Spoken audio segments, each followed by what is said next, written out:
Taip, nu dabar visi kiti. Viršu.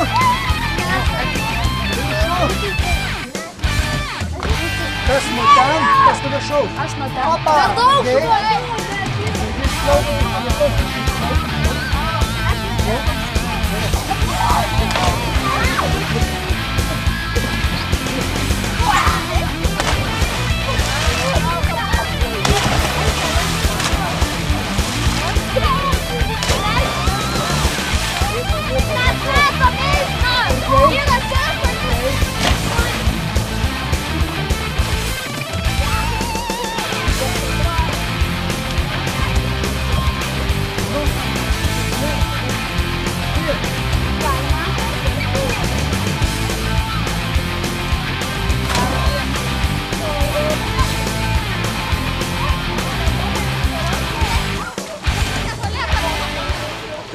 Taigi.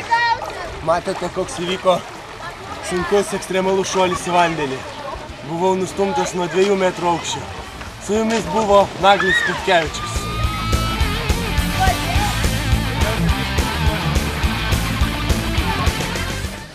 Esu Agnė Armalavičiūtė, esu 12 vaikų grupės vadovė. Mano grupėje yra vien mergaitės, mažytės, nuo 6 iki, jei neklystų, 12 metų. Esu Aistė Karanauskaitė, man 22 metai. Turiu mis grupę, kurioje dainuoju pops muziką. Dabar dirbu stovykloje, kurioje turiu 16 vaikų, vyresnio amžiaus, nuo 14 iki 17. Mes labai gerai sutarėm, šokam, dainuojam, grojam. Labą dieną, mano vardas Ema. Manau, mano gausiausia grupė 17 vaikų, bet visi labai geri, bendraujantis, manęs nepaleidžia. Jaučiuosi kaip daugiavaikė mama. Mano planai yra studijuoti aktorinį Šiauliuose, estrados meną. Ir noriu tapti aktorė, bet ir man labai patinka dirbti su vaikais. Galėčiau tuo pačiu dirbti ir vadovė. Gražina Adomaitienė, esu pedagogė. Šiuo metu šioje stovykloje turiu 12 paauglių mergaičių iš vaikų namų šeimyną. Per stovyklos laikotarpį pradžioje buvo tokių aštresnių kampų. Įpusėjus jau atrodo viskas nusiglūdino ir mes visai šauniai sportuojame. Esu Karolis Griškus iš Vilniaus, dirbu Sostinės krepšinio mokykloje, su krepšinio treneris, su pačiais mažiausiais kol kas dirbu. Į stovyklą atvažiavau parodyti save ir pasižiūrėti kitus. Dirbu su 16 vaikų grupe. Esu Jonas Varkulevičius, buvau pakviestas į tą stovyklą ir norėdamas nors kartą gyvenime patostogauti, sutikau čia padirbėti. Na, o čia bandau taikyti tą taisyklę, kurią kitiems pasakau, kad labiausiai žmogus mokosi mokydamas kitus. Tai dabar aš mokausi mokydamas kitus. Jonai, matys žmonės, kurie atvažiavo, vaikus atvežė ir iš kitų miestų. Vietiniai žmonės tave žino. Vis tiek kažkiek tai apie savo pedagoginę praktiką ir gal kažkokių niuansų, kurie įdomus būtų. Dirbdamas savoje mokykloje matau savas problemas, bet kadangi toje stovykloje yra vaikų iš visos Lietuvos, tai pabandžiau patikrinti savo tyrimų rezultatų arba savo tyrimų išvadas čia toje stovykloje. Ir tos išvados pasitvirtino, kad švietimo sistema supuvusi, kūno kultūros, ugdymo problemos tos pačios visoje Lietuvoje. Gilios ir didelės problemos. Nu, dabar kaip kalėdų senelis, pabaigai reikia mažorinė nata, kažkokia linksma, gražia gaida, gal kokį palinkėjimą, net nežinau. Ja. Pačią stovyklą, kaip tu matai, nu, tokių pozityvų. Šiaip tai visą laiką esu tas žmogus, kuris galvoju, kad šalia sporto visur turi būti kultūra.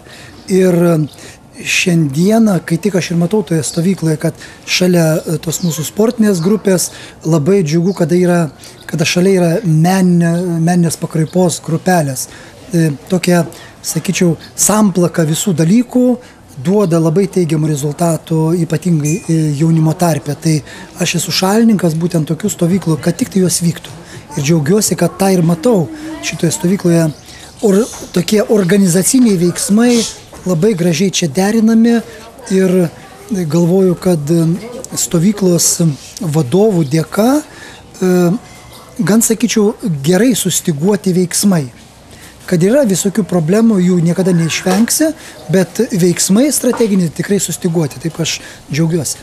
Taigi, esu Naglis Petkevičius iš Jonavos miesto, esu 11-tokas. Man 17 metų šioje stovykloje, esu jau nuo pat stovyklos įsikūrimo 5 metai. Kiek žinau, kiek atvykstu į šitą stovyklą, susirandu begalę draugų. Čia būna labai linksma, smagu, išmoksti visokiausių dainavimo, teatro sugebėjimų, išmoksti šokti, išmoksti vaidinti ir visokiausių gauni įgūdžių. Genrius Jakubėnas. Žinau, kad Panevėžio krašte šitoj pusėje žmonės puikiai žino jūs kaip savo srities profesionalą, nemėgstu to žodžio, sakysiu kitaip. Labai, sakykime, savo specializuojatės ir apie tai šiandien kalbėjot mūsų vaikams. Kas tai yra? Tai yra, sakykime, taip, vokalinis džiazo stilius, jeigu taip plačiai. Propaguoju ir linkiu visiems jauniems žmonėms nuo to pradėti, nes tai yra tie pagrindai, be kurių neįmanoma eiti tolyn. Sakykime, negi eiti į Europą, į pasaulį. Tai šitą mes niekas. Sedlo gyventi mums visiems smagu. Jeigu nori tu prisijung kartu. Sedlo gyventi mums visiems smagu. Jeigu nori tu prisijung kartu. Mes kartu, kad galėtume dainuoti aš kartu. Aš esu Karina Borucha, man 13 metų, atvažiavau iš Klaipėdos ir padainuosiu jums Ave Marija.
Все-таки надо петь головой или...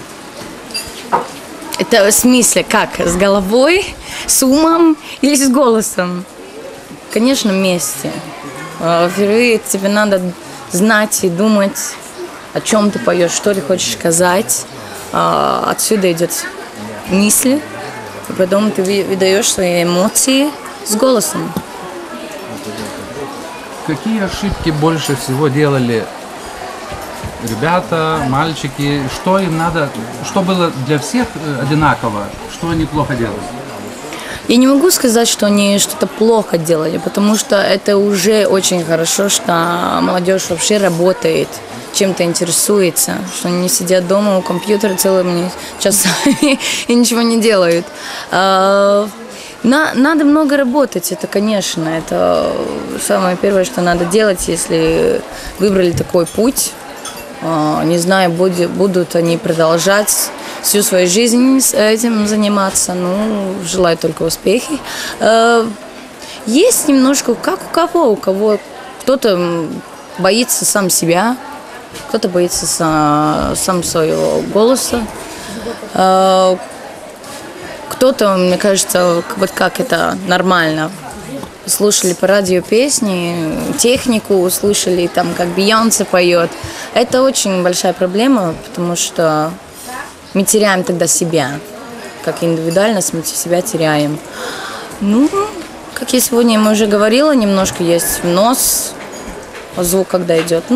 Это работа, но они молодцы. Estai yra stovykla. Turite vaikų, turite grupę ir prašom apibūdinti vaikus, jų muzikinės, sakykime, gebėjimus, gal taip lengvai prabėgti. Visų pirma, gal pasakysiu, kad labai įdomu dirbti tokį darbą.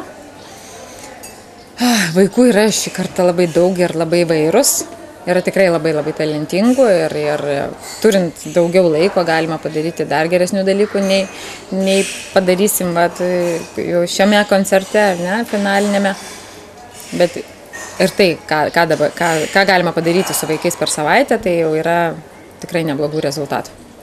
Yra tokių, kurie, tiesiog vaikas pasirinko dainavimo grupę ir jis nori dainuoti, tada šiek tiek sudėtingiau, bet vis tiek stengiamės.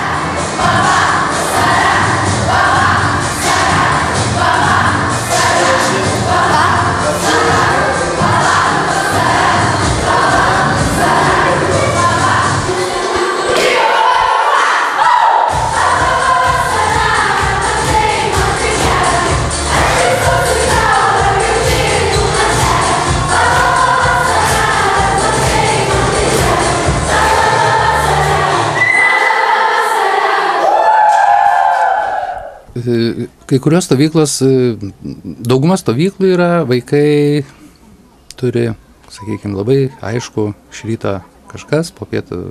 Visą dieną vaikai būna laisvi, turi daug laiko gražaus būti, o pas tave stovykloje yra įtempti grafikai ir stengiasi pakviesti čia žmonės, kurie yra žinomi ne vien tik tai, sakykime, Tytuvėnuose ar Šiauliuose, bet iš visos Lietuvos ir netgi iš užsienio. Kodėl darai tokias stovyklas? Muzikos perlai yra tavo vėl kūdikėlis, tu vėl atradinėjai čia žmonės. Prašom apie tai. Iš tikrųjų, aš manau, kad polisis, vaikų polisis, jis turi būti turiningas, jis turi būti su tam tikru rezultatu. Kai tėvai atveža vaiką į stovyklą, jie visada nori turėti rezultatą. Ir mano tikslas yra duoti vaikui per tas 9 dienas kuo daugiau. Tai yra, kad jis ir sužinotų naujų dalykų, išsivežtų kažką ir kad tai nebūtų tuščias laiko leidimas. Dėl to ir stengiuosi ir dėstytojus imti gerus ir tie, kurie turi ką pasakyti. Galbūt kitas yra nežinomas ar ne žmogus, bet jis tiek turi daug savy ir jis tiek papasakos, kad vaikas grįžęs namo papasako savo draugam, jam galbūt netgi visam gyvenimui liks kažkoks pėdsakas.